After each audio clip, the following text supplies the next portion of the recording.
و ملزوم ہے. جہاں شاعری ہے وہاں تصوف ہے, اور جہاں تصوف ہے وہاں شاعری ہے.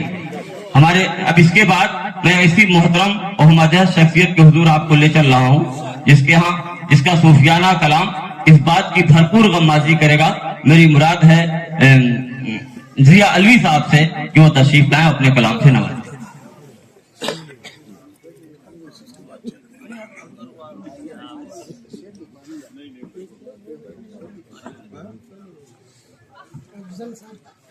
حضرات گرامی، کئی سال کے بعد حاضری ہوئی مجموعہ شریف.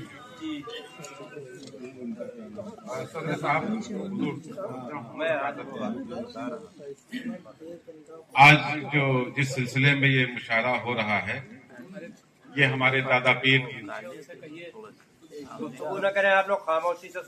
حضرت مخدوم دانش علی میاں علیہ رحمت و رضوان، میرے دادا پیر، آج جب ہم یہاں آئے تو بہرحال اس لائق نہیں تھے کہ مشاہدے میں آپ آتے. کچھ ایسی طبیعت لکھنؤ میں خراب ہوئی، کیفیت بگڑی. صدر محترم نے وہاں سے صدارت شروع کی میرے ساتھ، اور آپ نے ایک ایسی دوا اور دعا دی کہ ہم یہاں پر بیٹھے ہوئے ہیں ٹھنڈے کپڑوں میں. معتقد ہو گئے آپ. اور ایک چیز آج نیا میں نے دیکھا، ایک نئی بدعت شروع ہو گئی ہے مشاعروں میں.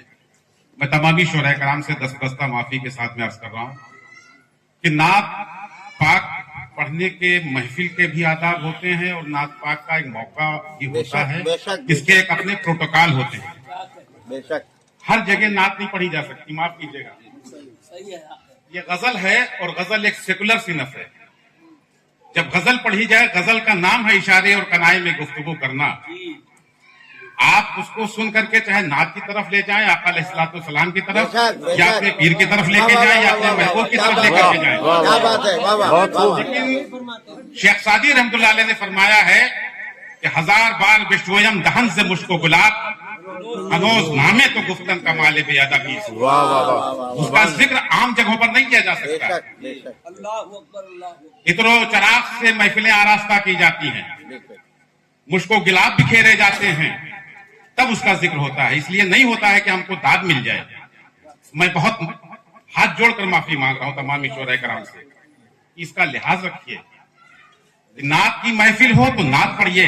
ہمارے بھیا علیہ رحمہ اسی لیے غزل کے پروگرام رکھواتے تھے، چاہے وہ دل کھیری میں ہو، چاہے وہ خیر آباد میں ہو، چاہے وہ مجموعہ شریف میں ہو، کہ آداب میں ہر آدمی نہیں مینٹین کر پاتا ہے.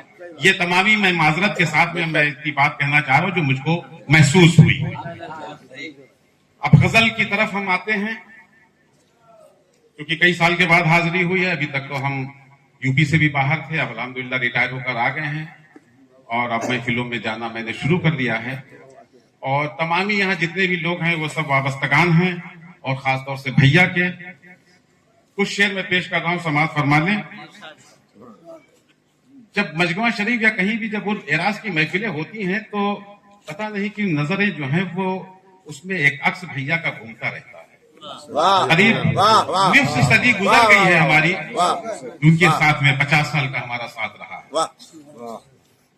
اب شعر سنیے گا، ان کا تصور کیجئے اور شعر سنیے. میاں اجازت. عرض کیا ہے کہ راہ الفت میں صنم سے بھی یہ حق بھی ادا ہو جاتا، اس پہ مر مٹنے کا یہ حق بھی ادا ہو جاتا. دل اگر ٹوٹ نہ جاتا تو فنا ہو جاتا.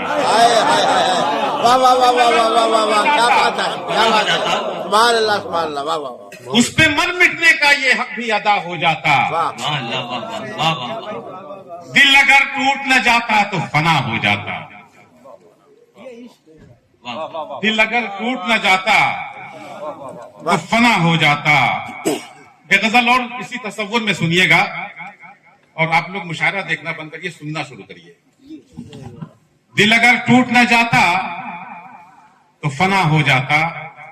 غزل سماعت فرمائے کہ آنکھوں میں امیدوں کا ستارہ ہے کہ تم ہو. آنکھوں میں امیدوں کا ستارہ ہے کہ تم ہو. یہ سامنے ایک حسن سراپا ہے کہ تم یہ سامنے بہت اچھا ہے. ایک حسن سراپا کہ تم ہو کہ تم ہو. آنکھوں میں امیدوں کا ستارہ ہے کہ تم ہو.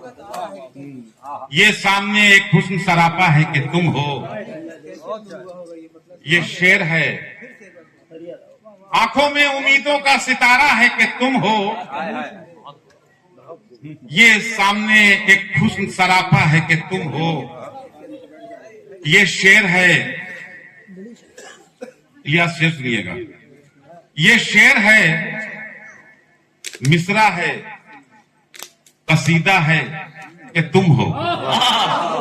یہ شعر ہے، واہ واہ واہ. یہ شعر ہے، مصرع ہے، قصیدہ ہے کہ تم ہو، یا حرف سخن کا یہ تقاضا ہے کہ تم ہو. واہ واہ واہ واہ واہ واہ واہ. یہ شعر ہے، مصرع ہے، قصیدہ ہے کہ تم ہو، یا حرف سخن کا یہ تقاضا ہے کہ تم ہو.